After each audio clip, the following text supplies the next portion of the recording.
Hi everyone. So let's start the short standing revision for Accounting Standard 16. तो accounting standard 16 जैसा कि आपको पता है कि अकाउंटिंग फॉर बोरोइंग कॉस्ट के लिए बात करता है।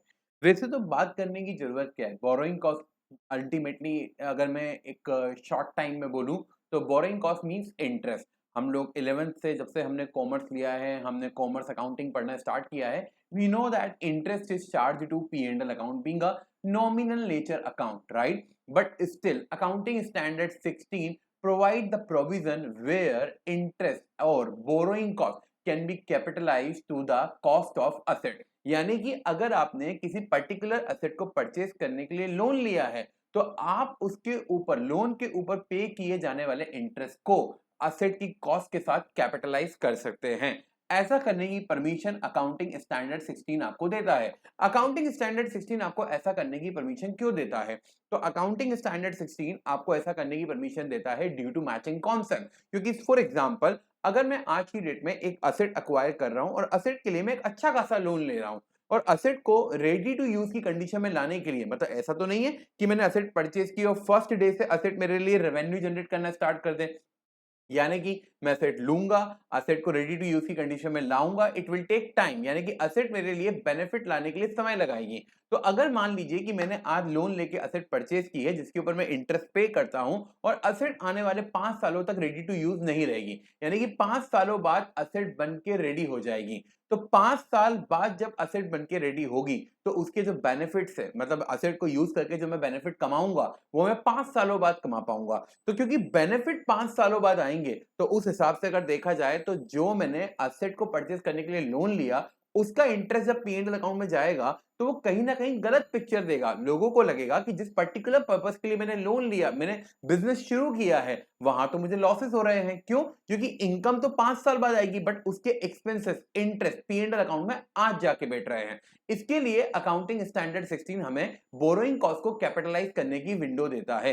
एक सिंपल सा एग्जांपल है, आप सीए कर रहे हैं, अगर आपके पेरेंट्स आपको सीए करवाने के लिए लोन लेते हैं, अब मान लीजिए कि पेरेंट्स अपने पी एंड एल अकाउंट में लोन के इंटरेस्ट को चार्ज करना चालू कर दे, तो आपके जो रिलेटिव्स हैं उन्हें लगेगा कि देखिए कि बच्चा सीए कर रहा है बट पेरेंट को लॉस हो रहा है। जबकि क्या ये सच है? नहीं, आप तो एक असेट बन रहे हैं और आप जब आप सीए बन जाएंगे 5 year 4 year down the line, right, you will be able to earn income. लेकिन जो लोग कह रहे हैं वो इसलिए कह रहे हैं क्योंकि बाय डिफॉल्ट इंटरेस्ट जो है वो पी एंड एल अकाउंट में जाता है। लेकिन अकाउंटिंग स्टैंडर्ड 16 ने इस बात को समझा और मैचिंग कॉन्सेप्ट के बेसिस पे बोरोइंग कॉस्ट को कैपिटलाइज करने की परमिशन दी है। तो चलिए अकाउंटिंग स्टैंडर्ड 16 के बारे में देखते हैं। तो अकाउंटिंग स्टैंडर्ड 16 जो है वो हमें अकाउंटिंग फॉर बोरोइंग कॉस्ट के बारे में बताता है। तो बोरोइंग कॉस्ट, तो मैंने बताया कि बोरोइंग कॉस्ट का मतलब क्या होगा और एक्सक्लूजन क्या होगा। तो सबसे पहले हम ये बोलते हैं बोरोइंग कॉस्ट में क्या आएगा। बाय डिफॉल्ट हम सब जानते हैं कि जो भी हम लोन लेते हैं उसमें हम इंटरेस्ट पे करते हैं, तो इंटरेस्ट बोरोइंग कॉस्ट की डेफिनेशन में आएगा, यानी कि इंटरेस्ट को कैपिटलाइज करने की बात की जा सकती है। व्हाट आई मीन टू से, क्योंकि मैं इस स्टैंडर्ड में जो कुछ भी बात करूंगा वो बोरोइंग कॉस्ट के बारे में करूंगा, राइट। तो borrowing cost include interest, borrowing cost include ancillary cost to manage the borrowing, यानी कि अगर आपको लोन चाहिए तो लोन लेने के लिए आपने जो भी दूसरे एक्सपेंसेस किए हैं उन्हें भी बोरोइंग कॉस्ट के साथ इंक्लूड किया जाएगा। इसके अलावा amortisation of premium, discount on redemption of debenture, शायद आपने सीए फाउंडेशन में भी पढ़ा होगा या आपने इंटरमीडिएट में भी रिडम्पशन ऑफ डिबेंचर का टॉपिक अगर पढ़ा होगा तो आपको पता है कि जब भी कंपनी डिबेंचर का रिडम्पशन करती है, क्योंकि डिबेंचर एक लोन होता है, आपको पता है डिबेंचर एक लोन है, तो कंपनी जब डिबेंचर का रिडम्पशन करेगी और डिबेंचर के रिडम्पशन के टाइम पे या उससे पहले इशू करते समय कंपनी ने अगर कोई डिस्काउंट दिया है या रिडम्पशन करते समय कंपनी प्रीमियम पे कर रही है, तो कंपनी अगर एक्सेस अमाउंट पे कर रही है तो उसे भी बोरोइंग कॉस्ट में माना जाएगा। यानी कि अगर एक कंपनी ने आपसे 100 रुपए लिए है, यानी कि अगर एक कंपनी ने आपसे 100 रुपए लिए है और कंपनी कल की डेट में आपको 120 रुपीज लौटाने वाली है, तो कंपनी क्योंकि आपको 20 रुपए जो एक्स्ट्रा पे कर रही है वो कंपनी के लिए कॉस्ट है और उसे बोरोइंग कॉस्ट की कैटेगरी में शामिल किया जाएगा। तो बोरोइंग कॉस्ट में इंटरेस्ट आएगा, बोरोइंग कॉस्ट में एंसिलरी कॉस्ट आएगी टू अरेंज द बोरोइंग, और बोरोइंग कॉस्ट में अमोर्टाइजेशन ऑफ प्रीमियम और discount on redemption of debenture भी आएगा। इसके अलावा बोरोइंग कॉस्ट में finance charges under finance lease आएंगे। आपने अकाउंटिंग स्टैंडर्ड 19 अगर ग्रुप 2 में पढ़ा होगा, या वो बच्चे जो केवल ग्रुप 1 में अपीयर कर रहे हैं उन्हें भी अकाउंटिंग स्टैंडर्ड 19 के बारे में नहीं पता है, तो अकाउंटिंग स्टैंडर्ड 19 में फाइनेंस चार्जेस होते हैं जो कि फाइनेंस लीज के केसेस में आते हैं। अगर आपको नहीं पता है तो कोई बात नहीं है, आप सिंपल तरीके से ऐसा भी समझ सकते हैं कि जब आप हायर परचेज पर कोई एसेट परचेज करते हैं तो आप उसमें एक तरीके से जो इंटरेस्ट पे करते हैं वैसा ही है फाइनेंस चार्जेस। तो मैं कह सकता हूं कि पॉइंट नंबर 4 और पॉइंट नंबर 1 एक ही है, इंटरेस्ट ही है, लेकिन अलग से इसलिए कवर किया गया क्योंकि फाइनेंस चार्जेस का टर्म दिया गया है एस 19 में।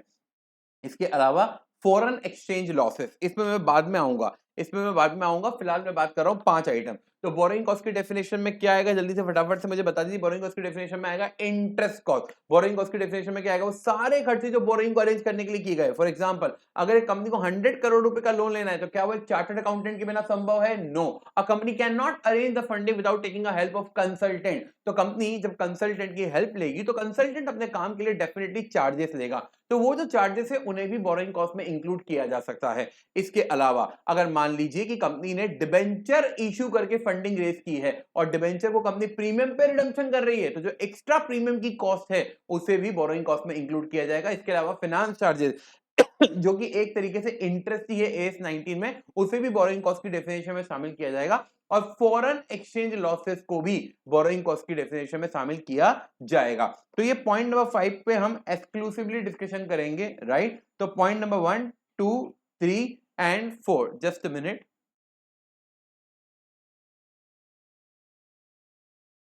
ठीक है, अकाउंटिंग स्टैंडर्ड 16 ये कहता है कि बोरोइंग कॉस्ट में क्या नहीं आएगा। बोरोइंग कॉस्ट में पहली बात तो नोशनल कॉस्ट कभी भी नहीं आएगी। नोशनल कॉस्ट का मतलब क्या है, देखो हमने अगर मान लो कि मालिक से लोन लिया होता तो मालिक के लोन पे हम इंटरेस्ट पे करते, उसको हम लोग कहते हैं नोशनल कॉस्ट, वो कभी भी नहीं आएगा।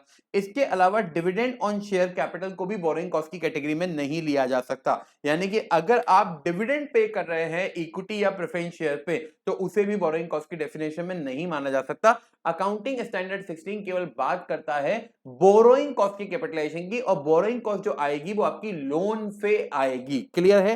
क्लियर है।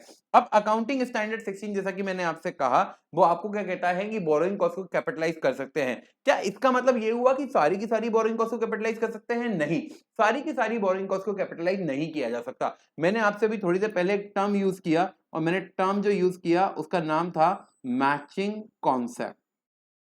बोलिए क्या नाम था? Matching concept. तो मैचिंग कॉन्सेप्ट में हमने आपको सिखाया है कि मैचिंग कॉन्सेप्ट का मतलब यह है कि जब रिलेटेड रेवेन्यू पीएनएल में आएगा या आने की संभावना है, क्या कहा मैंने? जब रिलेटेड रेवेन्यू पीएनएल में आएगा या आने की संभावना है तब उससे रिलेटेड एक्सपेंसेस पीएनएल में आने चाहिए। करेक्ट है? बराबर है। जैसे कि मैं 5 साल बाद सीए बनूंगा, मतलब रेवेन्यू 5 साल बाद आएगा, तो मेरे एक्सपेंसेस भी 5 साल बाद ही पीएनएल में आने चाहिए। तो उस बेसिस पे एएस 16 ये कहता है कि सारी बोरोइंग कॉस्ट कैपिटलाइज नहीं होगी। बोरोइंग कॉस्ट केवल और केवल तभी कैपिटलाइज होगी जब एक पर्टिकुलर क्राइटेरिया पूरा होगा, और डेफिनेटली वो क्राइटेरिया जो है वो इस पर्टिकुलर कॉन्सेप्ट के बेसिस पे ही बनाया गया है। तो इन्होंने क्या कहा? इन्होंने कहा कि borrowing cost related to qualifying asset. मैंने क्या कहा? सारे केस में बोरोइंग कॉस्ट कैपिटलाइज नहीं होगी। बोरोइंग कॉस्ट तभी कैपिटलाइज होगी जब बोरोइंग कॉस्ट क्वालिफाइंग असेट से रिलेटेड है। अब क्वालिफाइंग असेट क्या होगी ये तो आप समझ सकते हैं। क्वालिफाइंग असेट वही होगी जो बेनिफिट लाने के लिए ज्यादा समय लगाएगी, 12 महीने या उससे ज्यादा। अगर कोई पर्टिकुलर असेट 12 महीने या उससे ज्यादा का समय बेनिफिट लाने में लगाने वाली है, इसका मतलब उसके बेनिफिट तो 12 या 12 महीने के बाद आएंगे। लेकिन अगर आप उसके खर्चों को पीएनएल अकाउंट में इस साल दिखा देंगे तो वो मैचिंग कॉन्सेप्ट के अगेंस्ट हो जाएगा। इसलिए एज 16 ने कहा अगर आपकी बोरोइंग ऐसी असेट से संबंधित है जो क्वालिफाइंग असेट है, तो आप बोरोइंग कॉस्ट को कैपिटलाइज कर सकते हैं। यानी कि अगर आपकी बोरोइंग कॉस्ट ऐसी बोरोइंग से रिलेटेड है जिसका क्वालिफाइंग असेट से कोई लेना देना नहीं है, तो उस केस में आपकी borrowing cost P and L account में जाएगी। तो borrowing cost related to qualifying asset ही केवल कैपिटलाइज होगी। Borrowing cost is capitalise cost of qualifying asset. Borrowing cost is capitalise to cost of qualifying asset, right है। अब sir qualifying asset क्या है? तो देखिए, qualifying asset is an asset that necessary take a substantial period of time to get ready for its intended use और cell, यानी कि ऐसी असेट जिसको बना के यूज करने में या बना के सेल करने में, ध्यान से सुनिएगा, बना के यूज करने में या बना के सेल करने में समय लगता है, तो उसे हम क्वालिफाइंग असेट कहेंगे। सर समय कितना? तो अकाउंटिंग स्टैंडर्ड इंटरप्रिटेशन ने क्लैरिफाई किया कि जनरली हम लोग 12 महीने के समय को, 12 महीने या उससे ज्यादा के समय को सब्सटेंशियल पीरियड मान लेते हैं, यानी कि अगर 12 महीने या उससे ज्यादा के पीरियड के लिए है तो उसे हम क्वालिफाइंग असेट मान लेंगे। क्लियर है? तो अगर बोरोइंग कॉस्ट क्वालिफाइंग असेट से रिलेटेड है तो कैपिटलाइज होगी, अन्यथा borrowing cost P and L account में जाएगी। ध्यान रखिएगा, ये सारा फंडामेंटल मैचिंग कॉन्सेप्ट के आधार पर है। इसके बाद जब आप बोरोइंग कॉस्ट कैपिटलाइजेशन कर, आपने ये समझ लिया कि बोरोइंग कॉस्ट की डेफिनेशन में क्या आएगा, आपने ये समझ लिया कि बोरोइंग कॉस्ट की डेफिनेशन में क्या नहीं आएगा। अब समय आ गया ये समझने का कि बोरोइंग कॉस्ट कैपिटलाइजेशन कब से शुरू होगा। तो A16 ये कहता है कि सबसे पहली बात तो आपने लोन ले लिया, ये सफिशिएंट नहीं है। लोन लेने के बाद पैसों को आपको पर्टिकुलर असेट के लिए खर्चा करना पड़ेगा, तो खर्चा करोगे तब बोरोइंग कॉस्ट कैपिटलाइज होना शुरू होगी। इसके अलावा borrowing cost are being incurred, यानी कि लोन का मीटर भी चलना चाहिए। ऐसा नहीं है कि मैंने 1 अप्रैल को लोन लिया, ऐसा होता नहीं है, लेकिन 1 अप्रैल को मैंने लोन लिया, बैंक कहती है कि हम इंटरेस्ट चार्जिंग 1 सितंबर से चालू करेंगे। तो A16 ये कहता है आपने 1 अप्रैल से लेकर 1 सितंबर के बीच में अगर इंटरेस्ट पे ही नहीं किया तो कैपिटलाइज क्यों करोगे? तो पहली बात यह है कि बोरोइंग कॉस्ट यानी कि आपका इंटरेस्ट का एक्सपेंसेस इंकर होना चाहिए। सेकंड बात यह है कि जिस पर्टिकुलर असेट पे आप बोरोइंग कॉस्ट कैपिटलाइज करने की बात कर रहे हो उस पे एक्सपेंस हो जाना चाहिए। थर्ड बात यह है कि जो भी नेसेसरी एफर्ट लगते हैं असेट को रेडी टू यूज की कंडीशन में लाने के लिए, जो भी नेसेसरी एफर्ट लगते हैं असेट को रेडी टू यूज की कंडीशन में लाने के लिए, वो सारे एफर्ट आपके कंटिन्यू प्रोसेस में होने चाहिए। अगर वो एफर्ट आपके कंटिन्यूइंग प्रोसेस में नहीं है तो उस केस में आप बोरोइंग कॉस्ट कैपिटलाइज करना शुरू नहीं कर सकते। इसका मतलब ये हुआ कि मैंने फॉर एग्जांपल बिल्डिंग बना रहा हूं, तो बिल्डिंग बनाने के लिए मटेरियल परचेज करके रख लिया, लेकिन लेबर काम नहीं कर रहा है। क्यों? क्योंकि लोगों ने कहा खर्चा होना चाहिए, खर्चा कर दिया, लोन का इंटरेस्ट दे रहे हैं, कैपिटलाइज कर देते हैं। नहीं, A16 कहता है केवल खर्चा करना इंपॉर्टेंट नहीं है, बोरोइंग कॉस्ट इंकर करना इंपॉर्टेंट नहीं है, नेसेसरी एफर्ट लगाना भी इंपॉर्टेंट है, ताकि आप जिससे काम कर रहे हैं आपकी qualifying asset ready to use की कंडीशन में आ सके। करेक्ट? तो जिस दिन ये तीनों एक्टिविटी साथ में हो जाएगी उस दिन से बोरोइंग कॉस्ट कैपिटलाइज करना शुरू हो जाएगा। मतलब अनटिल एंड अनलेस जब तक आप नेसेसरी एफर्ट नहीं लगा रहे हैं असेट को रेडी टू यूज की कंडीशन में लाने के लिए, आप बोरोइंग कॉस्ट कैपिटलाइज नहीं कर सकते। प्लस अनटिल एंड अनलेस जब तक आप क्वालिफाइंग असेट पे एक्सपेंस नहीं कर रहे हैं आप बोरोइंग कॉस्ट कैपिटलाइज नहीं कर सकते। अनटिल एंड अनलेस जब तक आप बोरोइंग कॉस्ट इंकर नहीं कर रहे हैं आप बोरोइंग कॉस्ट कैपिटलाइज नहीं कर सकते। अच्छा, शुरू तो हो गया, खत्म कब होगा? भैया जिस दिन सीए बन जाओगे उस दिन तो रेवेन्यू कमाने की स्थिति में आ जाओगे ना, तो कब तक बोरोइंग कॉस्ट कैपिटलाइज करवाते रहोगे? तो cessation of capitalisation of borrowing cost, तो once asset is ready to use, जैसे ही असेट रेडी टू यूज हो गई बोरोइंग कॉस्ट कैपिटलाइजेशन बंद हो जाएगा।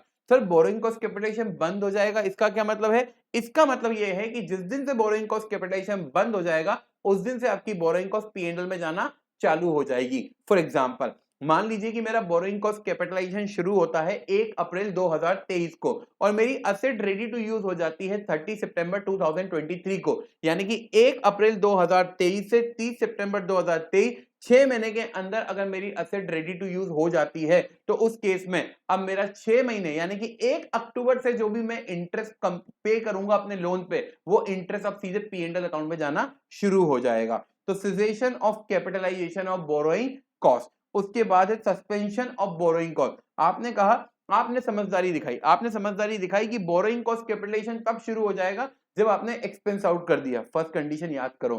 सेकंड, आप बोरोइंग कॉस्ट इंकर्ड कर रहे हो। Third, necessary actions are being taken for making qualifying asset ready to use. Company को पता पड़ गया, चार्टर्ड अकाउंटेंट को पता पड़ गया, जब ये 3 कंडीशन पूरी होगी तभी बोरोइंग कॉस्ट कैपिटलाइजेशन करना शुरू कर सकते हैं। तो कंपनी स्मार्टली क्या करेगी? 1 अप्रैल को बिल्डिंग बनाने का मटेरियल परचेज करेगी, फर्स्ट कंडीशन पूरी। लोन पे बाय डिफॉल्ट इंटरेस्ट पे कर ही रहे हो, सेकंड कंडीशन पूरी।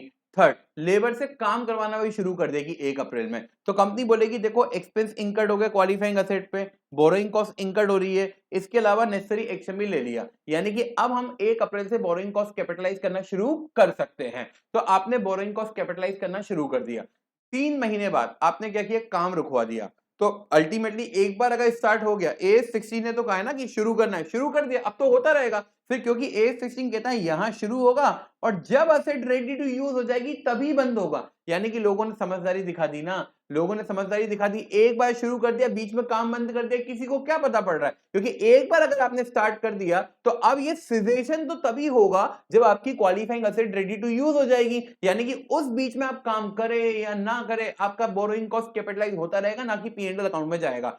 उस चीज को क्लैरिफाई करने के लिए AS16 ने एक और पॉइंट लेके आया, सस्पेंशन ऑफ बोरोइंग कॉस्ट। यानी कि ऐसा नहीं है कि अगर आपने एक बार बोरोइंग कॉस्ट कैपिटलाइज करना शुरू कर दी तो बोरोइंग कॉस्ट कैपिटलाइज ही होती रहेगी, आपका बोरोइंग कॉस्ट के कैपिटलाइजेशन में सस्पेंशन भी आ सकता है। यानी कि हो सकता है कि अप्रैल से लेकर जून तक की बोरोइंग कॉस्ट कैपिटलाइज हो, क्योंकि सब कुछ सही चल रहा था, लेकिन जून के बाद जैसे ही आपने एक्टिविटी को स्टॉप कर दिया, हाथ में हाथ रख के बैठ गए, AS16 कहता है बोरोइंग कॉस्ट कैपिटलाइजेशन सस्पेंशन आएगा, सिजेशन नहीं आएगा, सस्पेंशन आएगा। यानी कि जब तक ऐसे कैसे हाथ रख के बैठोगे, कुछ एक्टिविटी नहीं करोगे, बोरोइंग कॉस्ट P&L अकाउंट में जाएगी। अप्रैल में आपने इंटरेस्ट देना चालू किया, एक्सपेंस किया, एक्टिविटी चालू करी, बोरोइंग कॉस्ट का कैपिटलाइजेशन अप्रैल से चालू हो जाएगा। 30 जून तक आपने काम किया, 30 जून के बाद किसी भी कारण, फॉर एग्जांपल आपके वर्कर ने स्ट्राइक कर दी, वर्कर ने स्ट्राइक करने के कारण आपकी एक्टिविटी बंद हो गई। अब वर्कर के स्ट्राइक करने के कारण अगर आपकी एक्टिविटी बंद हो गई, आप ऐसे करके बैठ गए, तो AS16 कहता है बोरोइंग कॉस्ट सिजेशन नहीं होगा, क्योंकि अभी असेट रेडी टू यूज नहीं हुई है, लेकिन बोरोइंग कॉस्ट कैपिटलाइज भी नहीं होगी।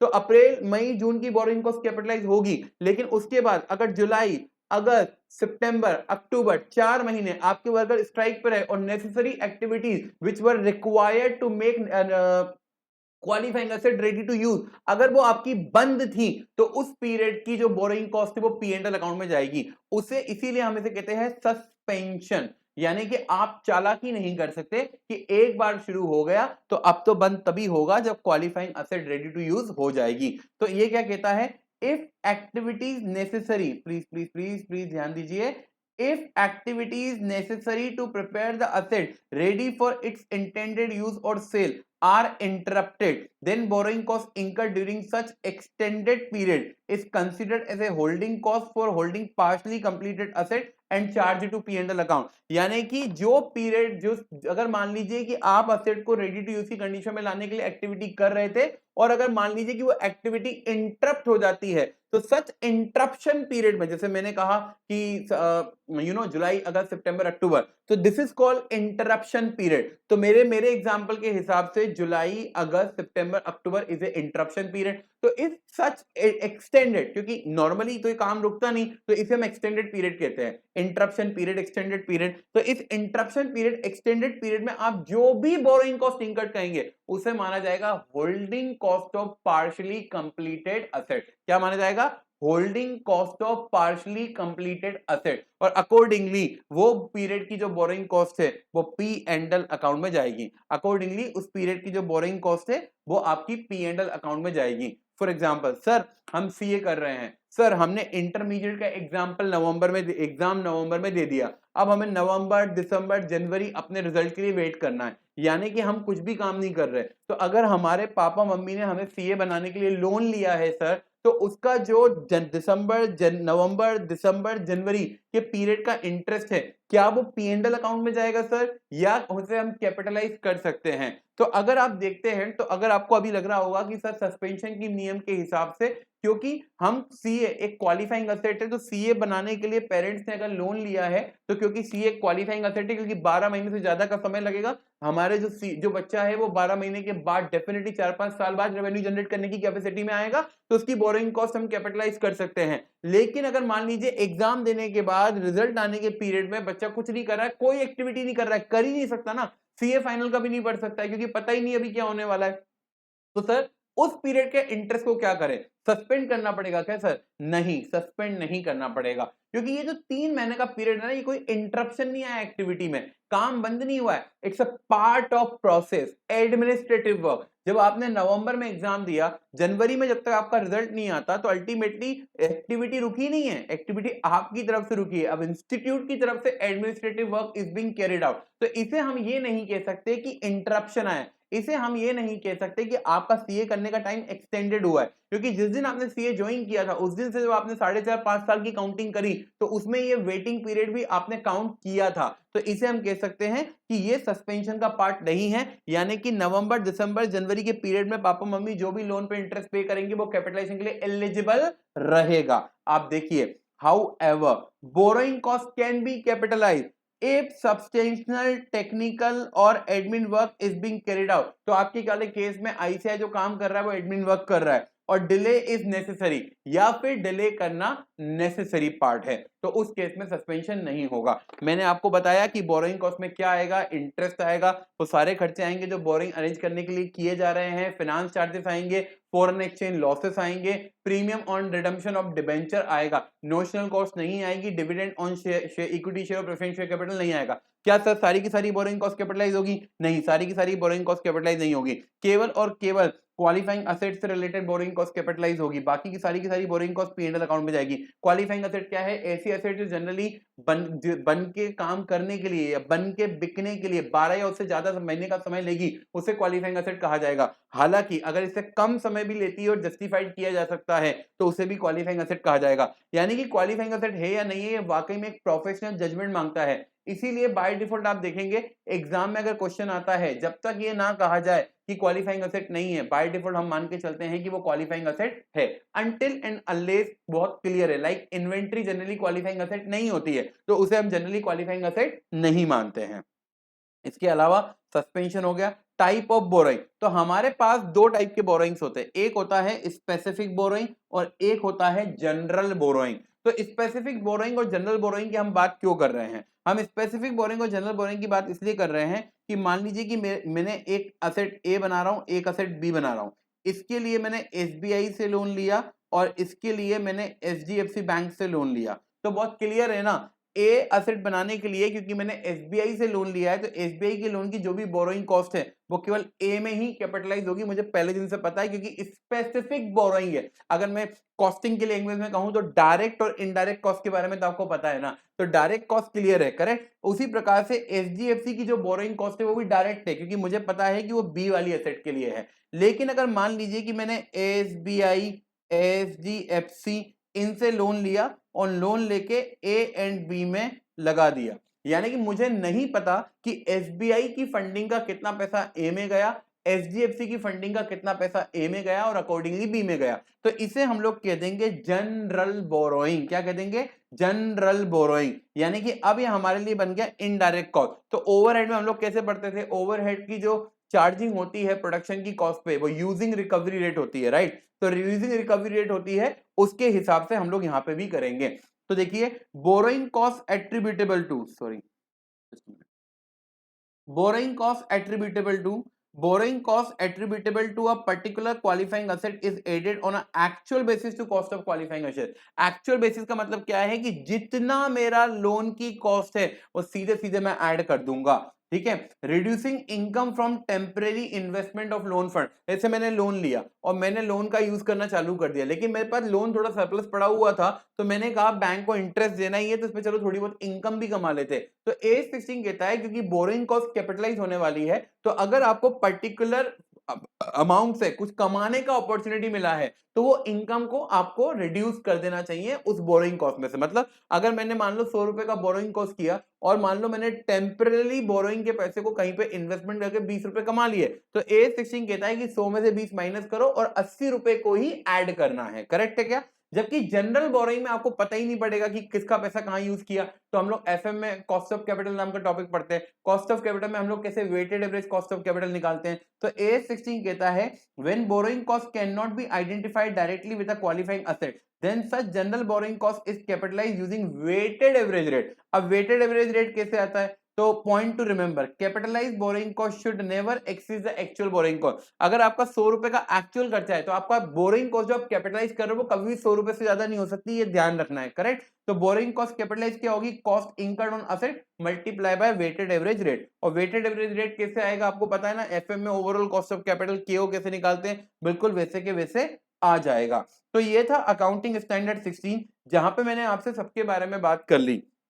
अब आता है treatment of foreign exchange difference. By default अगर देखा जाए तो मैं फॉरेन मार्केट से लोन लेता क्यों हूं, आपको पता है मैं फॉरेन मार्केट से लोन लेता क्यों हूं। मैं फॉरेन मार्केट से लोन इसलिए लेता हूं कि अगर मान लीजिए कि मैं इंडिया में 100 रुपए का लोन लेता हूं तो मुझे इंडिया में हो सकता है कि उसके ऊपर 10% के हिसाब से इंटरेस्ट पे करना पड़े। अब अगर इंडिया में मैं 100 रुपए का लोन लेता हूं और उस पर 10% के हिसाब से इंटरेस्ट पे करता हूं तो इंडिया में मेरी बोरोइंग कॉस्ट ऑलरेडी 10 रुपए हो गई है, करेक्ट है क्या। तो अगर मान लो कि सेम अमाउंट का लोन मैं इंडिया के बाहर जाके फॉरेन करेंसी में लेता हूं क्योंकि वहां पर लोन सस्ता मिलता है, तो मान लो कि हो सकता है कि मेरी जो बोरोइंग कॉस्ट है वो 5 रुपए हो जाए, है ना। चलो आपको समझाने के हिसाब से, इजी बनाने के हिसाब से इसको 10 की जगह पे 4 कर लेते हैं। यानी अगर इंडिया में लेता तो 10 रुपए होता, और अगर मान लो कि फॉर एग्जाम्पल यूएसए से लिया तो 4 रुपए हुआ, तो अल्टीमेटली 6 रुपए मेरे बच गए, 6 रुपए मेरे बच गए। क्यों, क्योंकि मैंने यूएसए से लोन लिया। लेकिन जितने भी लोगों को प्रैक्टिकल एक्सपीरियंस है काम का, जब मैं मान लीजिए कि आज मेरी कंपनी है, मेरी कंपनी को कॉल लेना है कि हम इंडिया में लोन ले या इंडिया के बाहर से लोन ले, तो मेरी कंपनी क्या करती है, केवल इंटरेस्ट का कंपैरिजन नहीं करती है, क्योंकि अगर इंटरेस्ट का कंपैरिजन करेंगे तो ऑलवेज हमारे लिए इंडिया के बाहर का लोन फेवरेबल होगा। क्यों, क्योंकि वहां पर लोन पे इंटरेस्ट की रेट कम होती है। लेकिन पॉइंट क्या है फ्रेंड, क्योंकि इंटरेस्ट तो कम लगेगा, लेकिन ध्यान रखो जब मैं फॉरेन करेंसी में लोन लूंगा तो कल की डेट में, आज जब मैं लोन लूंगा तो हो सकता है कि मैंने डॉलर 100 का लोन लिया और आज एक्सचेंज रेट 80 रुपए है, समझ गए। अब मैंने अगर उनसे $100 का लोन लिया है तो मेरे को उनको जो भी पे करना है वो डॉलर में ही पे करना है। मान लो 5 साल बाद जब मैं ये $100 पे करने गया और मान लो एक्सचेंज रेट 90 रुपीज हो गया, तो सीधी सी बात है ये इंटरेस्ट नहीं है, मतलब मुझे पर डॉलर 10 रुपए ज्यादा देने पड़ेंगे, यानी कि मुझे 1000 रुपए ज्यादा देने पड़ेंगे। और इस 1000 रुपए को हम कहते हैं फॉरेन एक्सचेंज लॉस। क्या बोलते हैं बोलो, फॉरेन एक्सचेंज लॉस बोलते हैं। तो A16 क्या कहता है, क्योंकि प्रैक्टिकली कॉर्पोरेट जब डिसीजन लेते हैं local borrowing versus foreign borrowing, तो लोकल बोरोइंग की कॉस्ट में केवल इंटरेस्ट आता है, लेकिन फॉरेन बोरोइंग की कॉस्ट में इंटरेस्ट के साथ साथ एक्सचेंज लॉस को भी कंसीडर करते हैं। तो सिमिलर प्रैक्टिस को A16 एक्सटेंड करता है, और A16 ये कहता है कि वैसे देखा जाए तो फॉरेन एक्सचेंज लॉसेस को अकाउंटिंग स्टैंडर्ड 11 के हिसाब से, क्या कहा मैंने, वैसे देखा जाए तो फॉरेन एक्सचेंज लॉसेस को अकाउंटिंग स्टैंडर्ड 11 के हिसाब से P&L अकाउंट में राइट ऑफ कर दिया जाता है। लेकिन A16 ये कहता है कि अगर ये foreign exchange losses qualifying asset से रिलेटेड है तो हम इतने अमाउंट तक उसको कैपिटलाइज करने की परमिशन दे देंगे। इतने अमाउंट तक मतलब सिंपल, अगर आपने इंडिया में लोन लिया होता तो आप कितना इंटरेस्ट पे करते, माइनस अगर आपने अमेरिका से लोन लिया है, फॉरेन करेंसी में लोन लिया है, तो आप कितना इंटरेस्ट पे करते हैं। तो ये क्या कहते हैं कि अगर इंडिया से लोन लिया होता तो ऑलरेडी हम तो 10 रुपए तक कैपिटलाइज कर नहीं देते ना। मान लो अगर मेरी कंपनी इंडिया में लोन लेती तो मैं 10 रुपए तक का इंटरेस्ट कैपिटलाइज कर सकता था। अब अगर मान लो मैंने इंडिया से लोन ना लेके यूएसए से लोन लिया है तो मैं कितना इंटरेस्ट पे कर रहा हूं, 4 रुपए, तो मैं 4 रुपए कैपिटलाइज कर रहा हूं, तो ऑलरेडी मैं 6 रुपए कम कैपिटलाइज कर रहा हूं ना। तो A16 ये कहता है कि अगर आपका एक्सचेंज लॉस 6 रुपए तक है तो उतने अमाउंट तक को हम लोग बोरिंग कॉस्ट मान के कैपिटलाइज करने की परमिशन देंगे। लेकिन अगर आपका एक्सचेंज लॉस उससे ज्यादा है तो उसको हम लोग परमिशन नहीं दे सकते और उस अमाउंट को आपको P&L अकाउंट में ले जाना पड़ेगा, बराबर है। तो इसके लिए देखिए, lower of the following will be included in the borrowing cost. क्या इंक्लूड करेंगे, एक्चुअल एक्सचेंज लॉस, आपका कितना लॉस वाकई में हुआ, इसके अलावा interest on loan in India minus interest on foreign currency loan. तो ये जो बी है ना, ये एक्चुअली आपकी मैक्सिमम लिमिट है।